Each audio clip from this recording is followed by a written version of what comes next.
నాయనా పులొచ్చే కథ తెలుసా? నూకలు పెడితే మేకలు కాస్తావా, పులిని చూస్తే జడుస్తావా అని పల్లెల్లో చిన్నారులు ఆట పట్టిస్తూ ఆడుకుంటారు. మనుషుల్ని మరి పొగడాలంటే కూడా టైగర్ అంటూ ఉంటున్నారు. నిజంగా పులి మన మధ్యకు వచ్చిందంటే ఎవరు అక్కడ కనిపించరు కదా.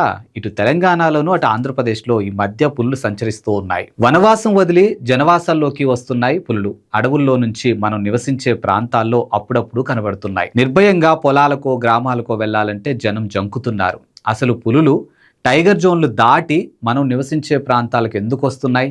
మనమే అవి సంచరించే ప్రాంతాలకు వెళ్తున్నామా? పులి కథలు పులి వేషాలే ఇష్టం. వాటి కథలు వింటూ జడుసుకోవడమే ఇష్టం. అవి పెంపుడు జంతువులు కావు, కానీ అడవిలో తిరిగే వన్యమృగం, జీవ వైవిధ్యానికి నిదర్శనం. 10 రోజుల క్రితం ఆంధ్రప్రదేశ్ లోని కాకినాడ జిల్లాలో పులి తిరిగిన జాడలు కనిపించాయి. అవి నెమ్మదిగా పోలవరం జిల్లాలో ప్రవేశించింది. ఈ ఏడాది ఫిబ్రవరిలో తూర్పు గోదావరి జిల్లా కేంద్రం రాజమహేంద్రవరం పరిసర ప్రాంతాలు, తొర్రేడు, లాలా చెరువు, దివాన్ చెరువు దగ్గర పులి సంచరించింది. అటవీ శాఖ అధికారులు ఎట్టకేలకు బంధించి పాపికొండల జాతీయ అభయారణ్యంలో వదిలిపెట్టారు. ఆ పులి 7-8 పశువులను చంపితింది, కానీ మనుషుల జోలికి రాలేదు. ఇప్పుడు మరో పెద్ద పులి ప్రత్తిపాడు, బాపన్నదొర కొండల మీదుగా వచ్చి పోలవరం ఏజెన్సీ, ఉర్లకులపాడు, శంఖవరం మండలాల్లో సంచరిస్తూ పలిమెల, పాపికొండల అడవుల్లోకి వెళ్లింది. దానికోసం గాలింపు జరుగుతోంది. బుట్టాయిగూడెం మండలంలో మరో పులి ఆనవాళ్లను అధికారులు గుర్తించారు. తెలంగాణ రాష్ట్రం ఆమ్రాబాద్ టైగర్ రిజర్వాలో పులుల సంఖ్య పెరుగుతుంది. అవి తరచూ జనవాసాల్లోకి రావటానికి ప్రయత్నిస్తున్నాయి. కొంతకాలం క్రితం మహారాష్ట్ర అభయారణ్యాల నుంచి ఓ మగపులి యాదాద్రి జిల్లాకు వచ్చింది.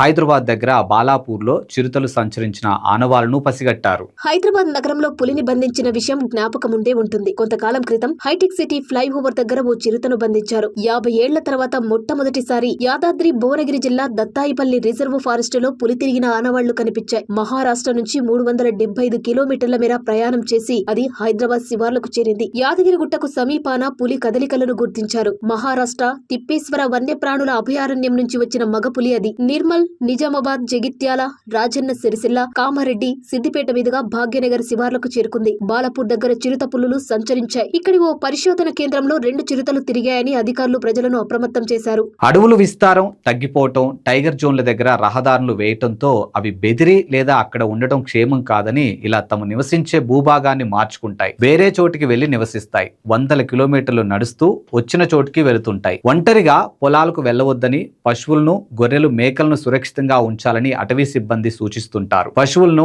అడవుల సమీపానికి తీసుకెళ్లొద్దన్నదే వారి సూచనలో ఒకటి. పులులు ప్రధానంగా అడవుల్లో నివసిస్తాయి. పసికురలు 2 ఏళ్ల తర్వాత సొంత ప్రదేశాలు వెదుక్కుంటూ గ్రామీణ ప్రాంతాలకు వస్తాయి. పొంచి ఉన్న పులులు అడవులకు వెళ్లే గిరిజనులు, పొలాలకు వెళ్లే రైతులే లక్ష్యంగా దాడి చేస్తుంటాయి. అభయారణ్యాలలో జింకలు పదుల సంఖ్యలో తగ్గిపోవడం వల్ల పులులు గ్రామీణ ప్రాంతాలకు వచ్చి పశువులను చంపి తింటున్నాయి. క్రమంగా పులుల సంతతి పెరగటంతో అవి ఆహారం కోసం, మంచినీటి కోసం గ్రామాల దిశగా వస్తుంటాయి. వాటి అడుగుజాడలు, అవి తిరిగిన ఆనవాళ్లను గుర్తిస్తే అధికారులకు సమాచారం ఇవ్వటం మంచిది. అడవుల మధ్య కారిడార్లు ఏర్పాటు చేస్తే అవి స్వేచ్ఛగా సంచరిస్తాయి, జనవాసాలకు రావు. రాష్ట్రంలో నల్లమల, నాగార్జున సాగర్, శ్రీశైలం, మంచిర్యాల జిల్లా కవ్వాల్లో పులులు అభయారణ్యాలు ఉన్నాయి. ఇలాంటి మోర్ అప్డేట్స్ కోసం చూస్తూనే ఉండండి ప్రగతి మీడియా.